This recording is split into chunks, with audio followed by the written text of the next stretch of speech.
Hello guys, I hope you all are doing great. Today I'm going to discuss about supposed to. Yes guys, if you want to speak and in the place of supposed to you can use other phrases of the English, and it is a phrase actually. So you can use other phrases to speak if you want to say something and you have to use supposed to. So in the place of supposed to you can use other phrases. But if you use extraordinary phrase vocabs in your English, so that will become the cause to shine your English. Actually guys, English is the, if you are using extraordinary vocabs in your English, so your English will be shining. That's why I'm here to discuss and explain supposed to. And you can use other phrases in the place of supposed to. You can frame the sentence and the meaning will come out the same. But supposed to, if you are using this, it will look unique something and your English will be shining. So guys, today I'm here, I'm going to explain supposed to, how to use it.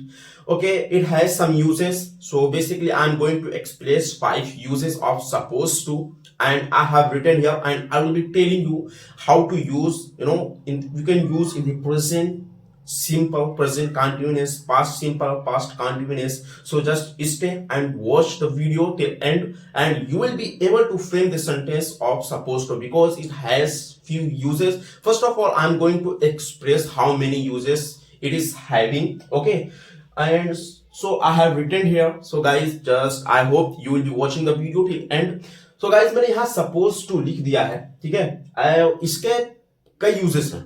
सो मैं आपको 5 uses आपको बताऊंगा। इसके 5 uses जो कि बहुत ही ज्यादा important है, यूनिक है, एंड आप अगर इसको यूज करते हो तो आपकी इंग्लिश बहुत ज्यादा अच्छी होगी गाइस, ठीक है, बहुत ज्यादा यूनिक होगी और शाइन भी करेगी। कहते हैं ना कि अगर आप अपनी इंग्लिश में एक्स्ट्रा ऑर्डिनरी वोकैब्स यूज कर रहे हो, एडवांस वोकैब्स यूज कर रहे हो, ठीक है, so it will look different something, कुछ तो अलग दिखेगा, ठीक है, बाकी लोगों से। जो लोग यूज करते हैं बहुत से कॉमन वर्ड्स भी यूज करते हैं, ठीक है, बट आपने कुछ लोगों को देखा होगा, प्रोफेशनल लोगों को, जब इंग्लिश बोलते हैं ना तो उनको सुनने का दिल करता है, क्योंकि वो जो वर्ड्स होते हैं ना वो यूनिक वर्ड्स यूज करते हैं। इसलिए गाइस रिकमेंड किया जाता है and you all are recommended to read the newspaper. In the newspaper, you will get the new vocabs, extraordinary vocabs. So guys, you are requested to read the newspaper and look at here guys.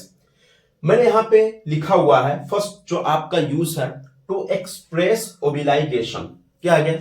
To express ओबिलाइगेशन है आपका, यानी guys जो इसका पहला uses है वो है कि आप फॉर एग्जाम्पल कहते हैं ना, जब अपनी जिम्मेदारी, अपनी रिस्पॉन्सिबिलिटी को एक्सप्रेस करना होता है उसके लिए आप यूज करते हो सपोज टू को। ये एक यूज होता है, यानी जब आप अपनी जिम्मेदारी या किसी की भी जिम्मेदारी उसको याद दिलाते हो, ठीक है, उसकी रिस्पॉन्सिबिलिटी, उसकी ड्यूटी उसको याद दिलाते हो, तो आप कह सकते हो I am suppose to finish this project by tomorrow, यानी I am suppose to finish this project by tomorrow.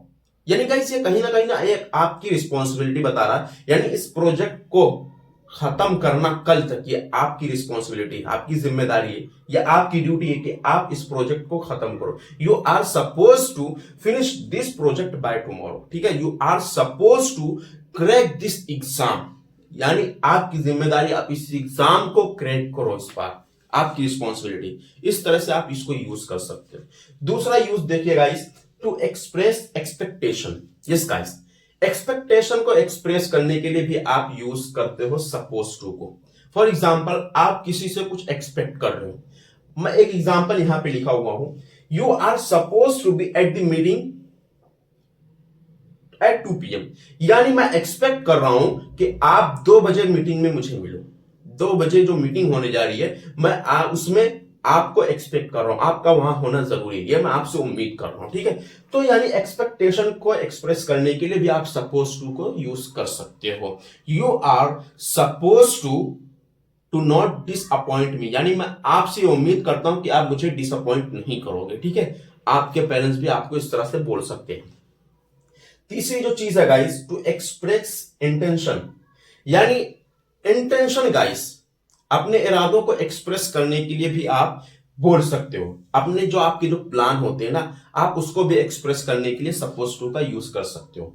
I am suppose to go to gym tomorrow, ठीक है, यानी मैं कल जिम जाने की प्लानिंग कर रहा हूं, ये आप अपने एक प्लान को एक्सप्रेस कर रहे हो गाइस, इंटेंशन, आपका जो इरादा उसको एक्सप्रेस कर रहे हो, यानी कल मैं जिम जाने की प्लानिंग कर रहा हूं, I am suppose to go to gym tomorrow, इस तरह से होगा गाइस। अब हम दो और बचे हुए, हमारे तीन हो गए, दो हम यूजेस को देखते हैं। तो guys as you can see here, मैंने यहाँ पे फोर्थ यूज लिखा हुआ है इसका, ठीक है, to express a schedule, to express या शेड्यूल, यानी किस जब भी आपको कोई शेड्यूल टाइम वगैरह एक्सप्लेन करना हो, किसी को बताना हो, तो वहां पे भी आप सपोज टू को यूज कर सकते हो, ठीक है।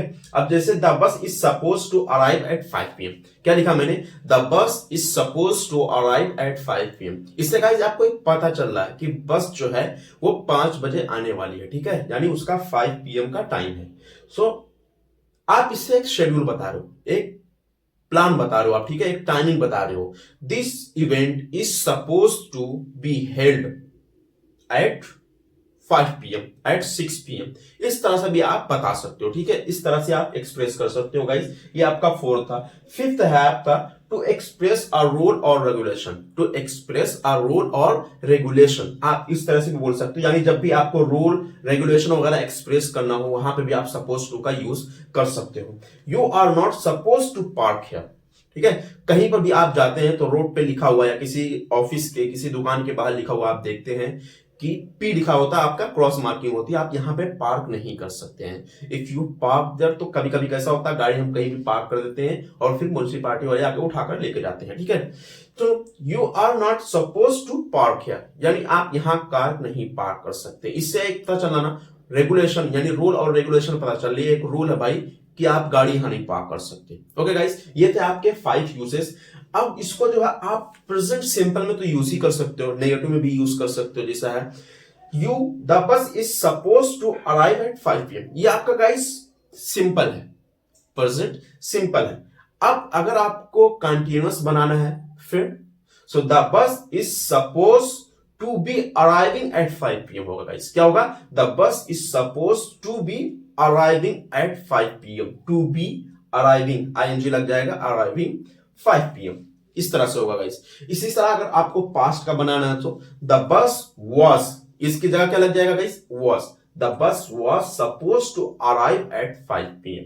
अब पास्ट कंटिन्यूअस अगर आपको बनाना है फिर, so the bus was suppose to be arriving at 5 PM, इस तरह से बनेगा guys. Okay guys, so I hope you may have got the point. If you have doubt anywhere, so just pin your comment and I will be telling you, I will be explaining you again.